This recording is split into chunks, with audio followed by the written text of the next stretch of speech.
έλα εδώ, καλά να πεις μια καλή. Έλα να τελειώσουμε, έλα, κάνει εσύ δουλειά, θα κάνω και εγώ τη δικιά μου, να κάνουμε όλες τις δουλειές μας. Είσαστε καλά. Καλησπέρα σας.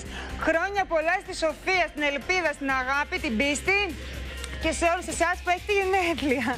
Και μου λέει ο Δέμης και σε όσους μας βγάζουν την πίστη.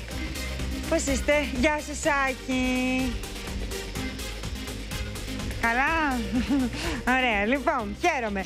Είμαστε εδώ πέρα, αλλά δεν θα κάτσουμε για πολύ εδώ. Θα πάμε να συναντήσουμε το παρεάκι μας. Απλά θα σας πούμε πρώτα τους τίτλους της θεματολογίας μας για σήμερα.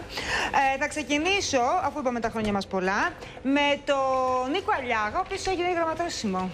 Γιατί ο Νίκος, δεν ξέρω ποιος τα εμπνεύστηκε αυτό, αλλά δεν είναι άνθρωπος ο οποίος φτύνεις και κολλάει. Καμία σχέση. Παρ' όλα αυτά όμως, ο Νίκος Αλιάγας έγινε γραμματόσημο και θα δούμε ποιοι είναι εκείνοι οι οποίοι αντιδρούν σε αυτή την απόφαση. Και τι λέει βέβαια και ο ίδιος, έτσι, γιατί έχουμε και την απάντηση του Νίκου Αλιάγα. Από εκεί και έπειτα θέλω να σας πω ότι θα Ευχαριστώ! Να το ανοίξω λίγο αυτό. Κοιτάξτε, είναι η αγαπημένη μου η Ντόνα.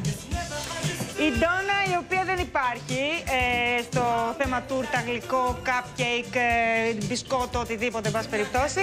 Βλέπετε τι κάνει. Είναι χαρά μου και τιμή μου που την έχουμε στο πλευρό μας όλα αυτά τα χρόνια. Δηλαδή, όσο έχουμε κάνει πρωινή μελέτη, μεσημεριανή μελέτη, μελέτησέ το, πάντα υπάρχει αυτή την ημέρα. Γιατί έχω την τύχη και γιορτάζω τα γενέθλιά μου μαζί σας κάθε χρόνο. Και μου αρέσει πολύ αυτό, γιατί μου δίνεται χαρά έτσι και ενέργεια. Και είναι πολύ συγκινητικό. Έχω λοιπόν και την Ντόνα, η οποία μας καταστρέφει με τα γλυκά της τα υπέροχα. Αυτή είναι η τουρτίτσα μας. Έχουμε και τα cupcake μας, τα οποία είναι πεντανόστιμα. Και βέβαια η Ντόνα ήταν σε δίλημμα. Δεν ήξερα να κάνει κοντό, αλλά είχε κόκκινο, ήξερα να και μακρύ. Και τελικά έκανε κόκκις απ' όλα. Ντόνα, μου σε ευχαριστώ πάρα πολύ. Ξέρεις ότι σε αγαπώ πολύ και είσαι σπάνιο ταλέντο στη ζαχαροπλαστική. Λοιπόν, αυτά. Είναι πολύ ωραία πάντως να είσαι 28, να το ξέρετε. Πόσο? Σας το λέω εγώ που είμαι 35 και έχω περάσει από αυτό και από άλλα 7. Λοιπόν.